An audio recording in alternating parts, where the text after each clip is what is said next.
She stole from us. She brainwashed my sons. Frank Norris roared across the courtroom, just as Harris and Jensen ran to the black maid sobbing on the floor, clinging to her like she was the only mother they'd ever known. And in that moment, nobody could tell who the real criminal was anymore. Lillian Hunter moved quietly through the polished marble halls of Arden House, the rubber tips of her shoes barely whispering against the floor. The estate was still asleep, or pretending to be like it always was. The rich didn't rise with the sun, but Maid's did. The smell of fresh citrus cleaner followed her as she wiped down the staircase railings. Her gloved hands moved in rhythm, her face expressionless, until the sound of tiny feet running behind her made her freeze. "Lily!" two voices cried in unison. She turned just in time to catch the twins, Harris and Jensen, as they launched themselves into her arms. Still in their matching dinosaur pajamas, one clutched a crumpled drawing, the other a juice box leaking from the straw. "Look what I drew," Harris beamed. "It's our family," Jensen added. "And you're in the middle." Lillian blinked. The stick figures were shaky but clear enough. A tall man, a blonde woman, two small boys, and a dark-skinned woman with braids drawn in purple crayon. She smiled gently, but her heart tightened like a clenched fist. "That's beautiful, baby," she whispered, hugging them tighter than she meant to. Somewhere behind her, a door clicked open. "Boys, back to your room, now." The voice was cold, measured. Frank Norris. The office reeked of expensive cologne and quiet tension. Frank Norris stood by the window sipping his coffee like it owed him something. Beside him, a woman in a white suit, his attorney Samantha Voss, scrolled through a thick file. "She's too close to the boys," Frank muttered almost to himself. "It's unhealthy." "She's a maid," Samantha said, not looking up. "They're children. They imprint on whoever's around," but she paused, showing him a page. "This? If true, it could ruin you." Frank's jaw tightened. "She stole from us. Jewelry. Cash. My watch. Why would a maid need $10,000 in cash?" He didn't wait for an answer. "I want her gone." Her room was barely bigger than a storage closet. One twin bed, a fan that buzzed like a mosquito, and a Bible on the nightstand.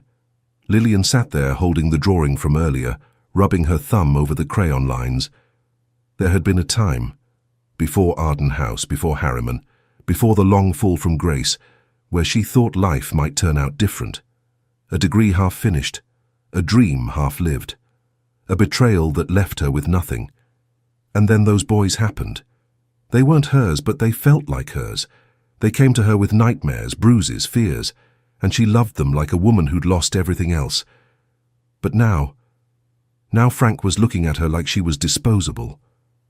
And the worst part, she had no one to call, no one to fight for her. The next morning, as she entered the dining room, silence fell. Frank didn't even look at her.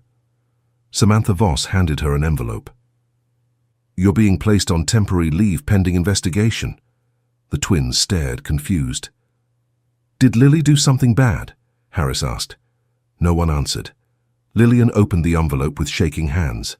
Summons to court. Theft. Intent to defraud. No legal representation listed. And just like that, Arden House, the only home she had left, turned into enemy territory. It was raining.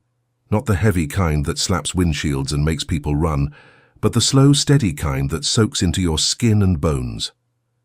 Lillian Hunter stood at the steps of the courthouse with no umbrella, no lawyer, and no one beside her. The summons paper had crumpled in her hand from being read too many times. Inside, the polished wood of the courtroom felt too clean, too sterile, too far from Arden House. Frank Norris was already seated, sharp black suit, gold cufflinks. His eyes didn't flinch when she entered. If anything, they avoided her completely. Across the room, Samantha Voss scribbled into a notepad, confident and unbothered. The judge entered. Case 214B, Franklin Norris versus Lillian Hunter. Charges: felony theft, property misappropriation, breach of employment conduct. Defendant: do you have legal counsel present? Lillian swallowed. No, Your Honor. I'll represent myself. Gasps from the back row. Someone muttered, Lord have mercy. Frank stood when prompted.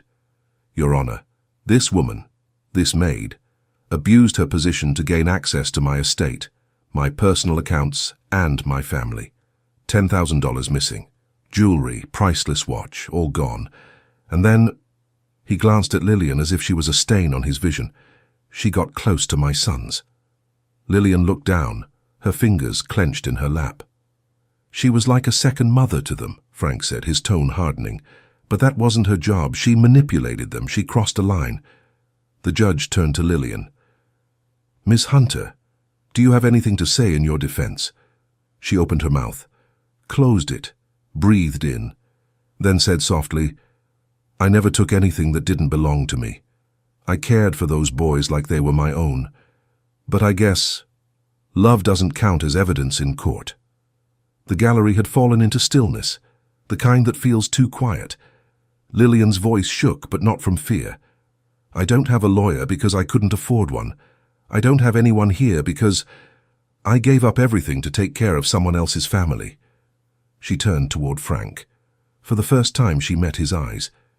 You invited me into your home. You trusted me with your kids.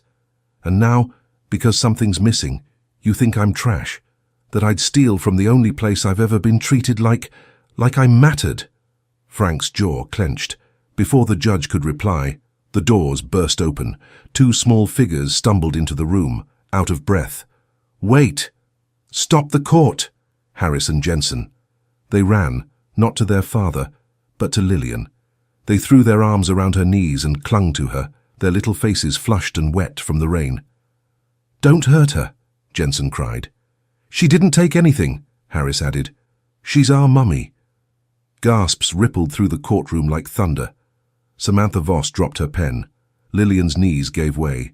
She fell to the floor, sobbing, hugging the boys to her chest as the judge stared, silent. Frank stood frozen. For once the room didn't listen to him. The judge knocked the gavel for order, but no one could unsee what they had just witnessed. Two children choosing love over blood, truth over power. And in that moment, no one could tell who the real criminal was anymore, as Harris whispered, You're the only mummy we know, into Lillian's chest. If this moment broke you, if you felt that lump in your throat, don't just keep scrolling. Subscribe. Because stories like these, the ones that hurt and heal at the same time, they deserve to be heard. And Lillian's story isn't over yet. Security gently led the boys away, not roughly, but firmly, like they were porcelain trying not to crack. Lillian watched them disappear down the corridor, their heads turning back with every step. Don't let them take her, Harris whispered as they were led out. She's not bad. She's ours. Lillian's eyes stayed on them until they vanished. The courtroom cleared slowly. Everyone stunned. Reporters scribbling. Samantha Voss on her phone already doing damage control. And then came Frank. He didn't speak at first, just stood in front of her, arms folded, lips tight. Finally, You put them up to that, Lillian blinked. Excuse me? You manipulated them. You made them call you mummy. You think that's normal? His voice wasn't shouting now. It was worse, low and controlled, the kind of anger that comes when a man feels his image cracking in front of the world. I never told them to do anything, she said quietly. They came because they know love when they feel it. Frank stepped closer. You have no idea what kind of fire you just lit. You think this court will believe two 8-year-olds over a man with 3 attorneys and a family legacy? Lillian didn't flinch. Maybe the court won't, she said. But your sons already did. Frank paced the study like a man with too much power and no control. The whiskey in his glass remained untouched. On the wall, the family portrait, taken months ago, stared back at him. His sons sat in his lap in that photo, grinning like they were born happy. Now, they were calling another woman mummy in open court. He replayed the moment over and over in his mind. The gasps, the judge's raised eyebrows, the shame crawling up the back of his neck. And the worst part? He didn't know what was real anymore. Her apartment wasn't much. 1 bedroom, no pictures on the wall, no laughter. Just her. She hadn't cried again. She couldn't. Instead, she sat at the edge of her bed, still in the blouse from court, twisting the hem in her hands like it might come alive and explain everything. Her phone buzzed. Unknown number. She answered hesitantly. "Lillian?" It was Harris, whispering. "They're not letting us talk to you. Dad says it's not safe." A pause. "Are you okay?" "I'm okay, sweetheart," she said, her voice cracking for the first time. "You and Jensen. Are you all right?" "Yeah, we want to come home. You're home." Lillian closed her eyes, pressing a hand over her mouth. "Baby. I don't even know where home is anymore." Frank is resisting what the twins have made obvious, that they feel more at home with Lillian than with their own father. Lillian is trying to resist hope, because every time she's hoped before, it's cost her. The emotional battlefield is quiet, but deadly. Nobody wants to admit what's happening. That love, real, honest love, might not care about contracts, race, class, or bloodlines. The judge's voice echoed through the chamber like finality. Due to the emotional attachment demonstrated by the minor children, this court is mandating temporary supervised visits between the defendants and the children, pending full investigation.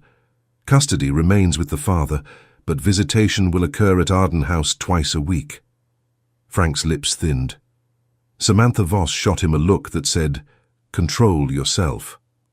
Lillian didn't react, not outwardly anyway, but her heart pounded like someone had just handed it back, still bleeding. The air in the drawing room was stiff with awkward silence. Harris and Jensen sat on the rug, playing Uno, giggling at each other's bad hands.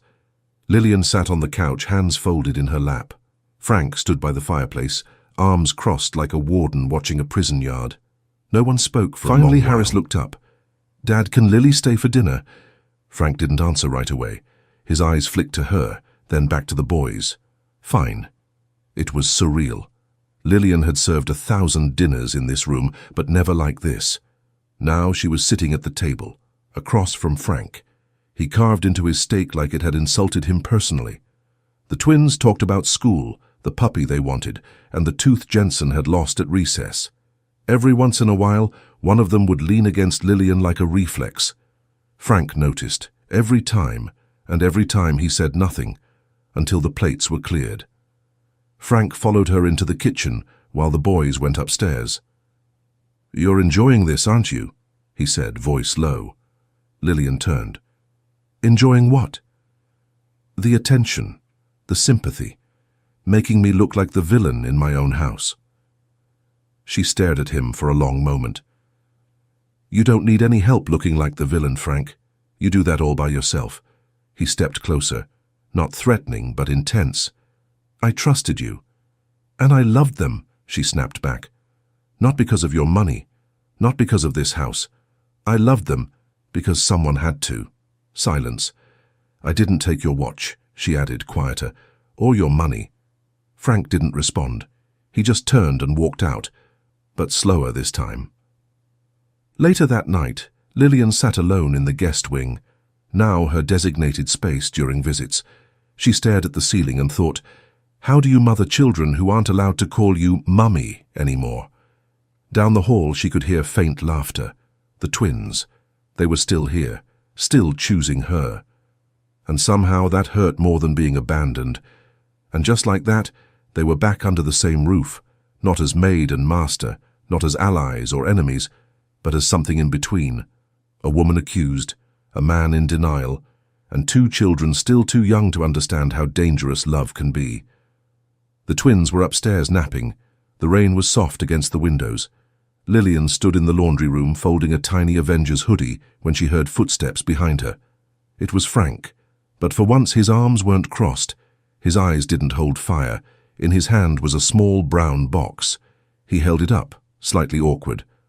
"I found this. It was left behind in the guest room where you used to sleep." Lillian froze. He set it on the counter and stepped back. "I didn't open it. Yet."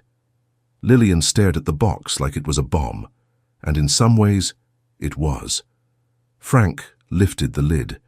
Inside, A faded university ID with Lillian's photo, Columbia University, School of Education. A crumpled photo of a younger Lillian with a child, a baby girl, a certificate of foster custody, a letter from a caseworker, and a small pink sock perfectly folded. Frank read the letter silently. The words hit like waves. Due to inability to secure full-time employment, parental rights are temporarily suspended. Attempted to return to school while working 2 jobs. Placement with state care pending review. Lillian hadn't just lost a child. She had been trying to get her back. Frank spoke slowly. "I didn't know you were a mother." Lillian's voice was quiet. "I was. I still am." "What happened?" She looked up, eyes glassy. "Life happened. The kind of life where no one cares how hard you work, where being black and broke is more of a sentence than stealing ever could be." She took the pink sock from the box. "I lost her because I tried to keep my job and finish school. I didn't have help. I didn't have lawyers. Just empty promises and paperwork." Frank said nothing. For once there was no argument to win, only the uncomfortable truth that he had judged her without knowing anything about her. Lillian continued, "After that, I couldn't go back to that house. I couldn't face that empty crib. So I left the city, found Arden House, found your boys." Her voice cracked. "I didn't come here to steal, I came here to survive." Frank looked down at the photo of her daughter. Something inside him shifted. The woman he'd accused of manipulation was fighting a system he'd never had to think twice about. Later that night, Frank stood in his study with the box in front of him, his scotch untouched, the photo of Lillian and her daughter beside his wrist. He replayed every moment, every laugh the twins shared with Lillian, every time they ran to her instead of him, every drawing they made where she was in the center. And for the first time since the trial began, he wasn't sure he was on the right side anymore. When he looked at that photo of her daughter, he felt something foreign twist in his chest. Guilt, because maybe it was easier to accuse her than to admit he never really saw her. And if you felt that too, if you realized how easy it is to misjudge someone struggling, don't just watch, subscribe. Someone out there needs to hear stories like this, because maybe they're living it, and maybe they think no one's listening.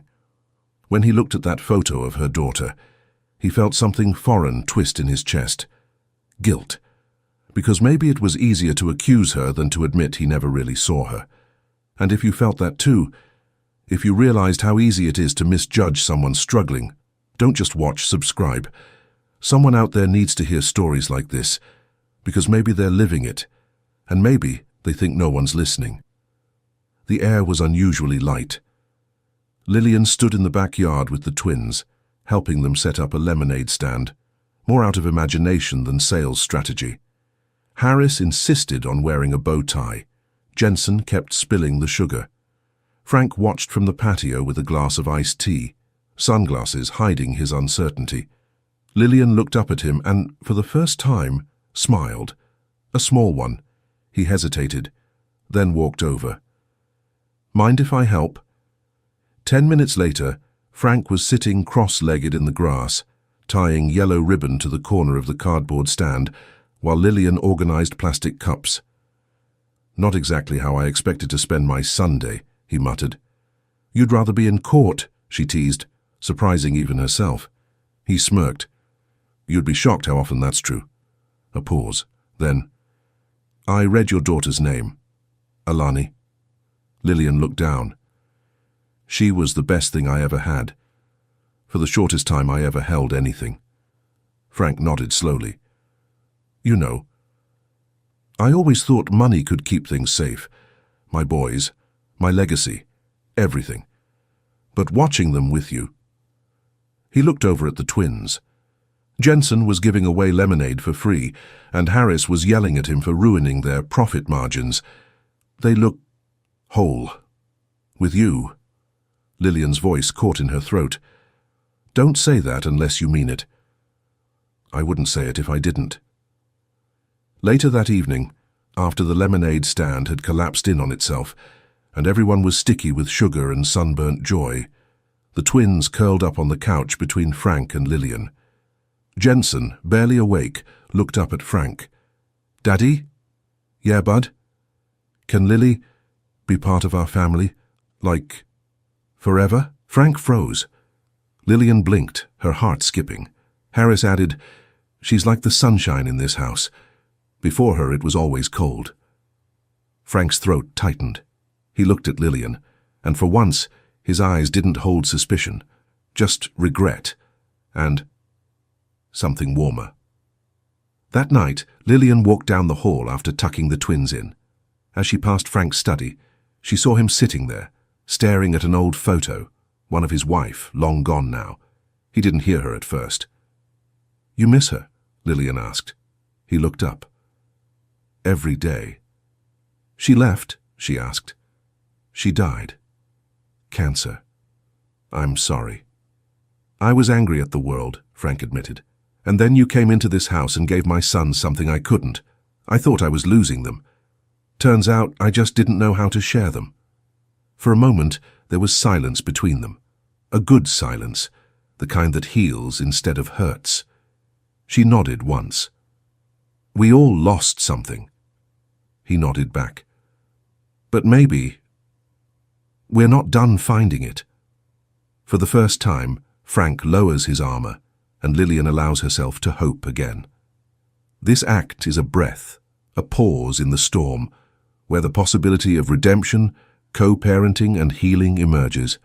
The day began like the others, with small laughter, shared pancakes, sunlight slipping through the curtains of the breakfast room. Frank was late coming down. Lillian was helping Harris with his shoelaces when her phone buzzed. Unknown number, blocked caller. She answered hesitantly, stepping into the hallway. "Ms. Hunter." The voice was clipped, sharp, a man. "This is Detective Kyle Masters with Harriman PD. I'm calling to inform you that a warrant has been issued for questioning related to a pawnshop transaction in Brooklyn 3 months ago." Lillian blinked. "What?" "There's footage of a woman matching your description pawning a Patek Philippe watch. Serial number matches one reported stolen from Mr. Frank Norris's estate. We'll need you to come in." Her blood ran cold. I never... But he had already hung up.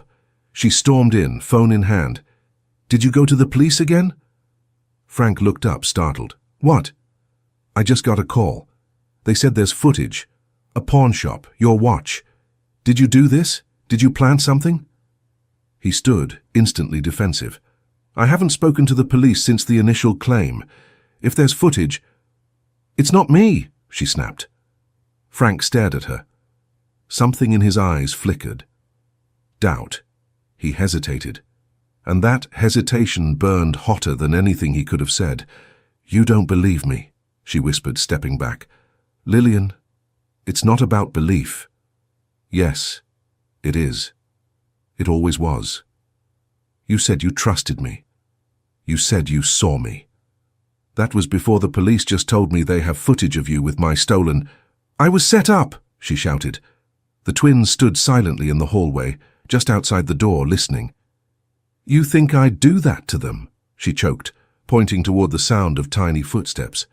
"You think I'd steal from the only people who've ever called me Mummy? I don't know what to believe anymore." Down the hall, Harris tugged at Jensen's sleeve. "She's leaving again, isn't she?" Jensen didn't answer. His face was pale. They watched Lillian storm out of the study, out of the house, slamming the door behind her. Frank didn't go after her, and that silence said more than any gavel in court ever could. She sat on her floor, knees pulled to her chest, a voicemail blinking on her burner phone. It was from Jensen. "You promised, Lily. You said you'd never leave us again. Why did you go?" She sobbed quietly, rocking like a storm-wrecked child. Just like in the courtroom, Lillian was alone. Again. And this time, there were no twin voices running to save her. Only silence, only shame, only the echo of the man who once said, "She stole from us. She brainwashed my sons." The floor was cold beneath her. She hadn't moved in hours. Her suitcase sat by the door. One-way bus ticket, cash only. A job waiting in Syracuse. No background checks, no questions. She'd packed the pink sock last, folded it gently, placed it on top of her clothes, like a scar you learn to carry. She stared at the blinking light on her phone. One voicemail, still Jensen. She couldn't bear to hear it again. A second light blinked. This one was new. Frank Norris. She stared at it for a long time. Didn't press play. Not yet. He hadn't slept. The fire in the fireplace had burned down to embers. A drink sat untouched. The box with Lillian's past was still on his desk. Next to it, a printed copy of the pawn shop footage. He'd spent hours enhancing it. The timestamp didn't match the date of the reported theft. The woman on the footage wasn't Lillian. It was Samantha Voss. It hit him all at once. How Samantha had been handling the case. How she insisted on pressing charges. How she had access to the safe. How she stood to gain if Lillian was erased. A clean win. No scandal, no inheritance drama, no Maid scandal. And he'd believed her.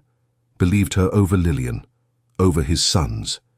He stood in the doorway, watching them sleep. Harris was curled around a stuffed bear. Jensen was whispering in his sleep, "Don't leave us again, Lily." Frank felt it in his throat, that thing he hadn't allowed himself to feel in years. Shame. And something more terrifying. Regret. A knock on the door. Lillian jolted awake. She stood, unsure whether to answer. Another knock. Firmer this time. She opened it, slowly. Frank stood there, soaked from the rain. No driver, no suit, just Frank. His eyes searched hers. "I was wrong," he said. Her breath caught. "I was dead wrong. About everything." She didn't move, didn't blink. "I saw the footage," he continued. "It wasn't you. It was Voss. She's been questioned. The case is falling apart." Lillian folded her arms tight. "And you came here for what? Forgiveness?" He stepped forward, voice low. "No. I came here to say I don't expect that." A pause. "I just wanted to tell you. I know the truth now." Another pause. "And if there's still space in your heart for two messy little boys who won't stop drawing you in every picture," he smiled softly. "They're still asking if they can come home, but they mean you're home." As he stood in the doorway, waiting, no bodyguards, no lawyers, no pride, he looked smaller, human, wrecked. And if you've made it this far, if you felt that lump rise when he finally said what needed to be said, don't just watch and scroll, subscribe.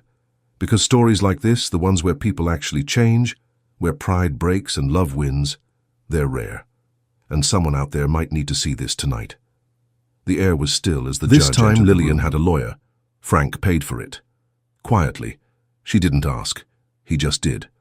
And for once he sat on her side of the courtroom. The entire gallery buzzed with tension. Reporters lined the back row. Detective Masters presented evidence of the real theft. Samantha Voss now under formal investigation. The judge looked tired, but his voice was steady. "In light of new evidence, all charges against Ms. Lillian Hunter are hereby dropped." The gavel hit, and the courtroom didn't erupt. It exhaled. Lillian closed her eyes. Her lips trembled. And then, from the back of the room, a sound broke the silence. "Mummy." Just like that moment from before, the twins burst into the courtroom, running, unstoppable. But this time there was no security holding them back, no shame in their cry, no judge silencing their truth. They ran to her, arms wide, and as they clung to her, one on each side, Frank stood, watching. This time he didn't roar, he didn't accuse, he cried just quietly, because now no one could tell who the criminal was, only who had been broken and who had healed. Outside the courthouse, cameras clicked. Reporters yelled questions. Frank Norris stepped forward, his voice calm, strong. "I accused an innocent woman, not just in court, but in my heart. I let my fear become judgment, and I nearly lost the two people who matter most to me." He turned, placing his hand gently on Lillian's shoulder. "She didn't just care for my sons. She raised them when I couldn't. She taught them how to love. And now, I'm asking for her forgiveness and her partnership, not as staff, but as family." Lillian looked at him, not with a smile, not yet, but with peace. That was enough. The house had changed. Not the walls, not the furniture, but the feeling. There were drawings taped to the fridge. All 5 of them now included Lillian. The family portrait had been replaced with a new one. Frank, the twins. Lillian, standing beside them, her smile genuine this time. She was still Lillian, still strong, still private, still healing, but she was no longer invisible. Jensen. "So, does this mean we get 2 parents now?" Harris. "And more bedtime hugs." Frank smirked. "It means you clean your room." Lillian laughed. "It means love doesn't have rules."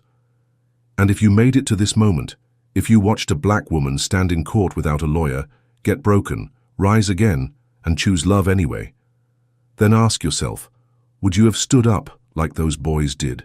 Would you have run to her? Subscribe. Not just for the story, but because people like Lillian exist in real life.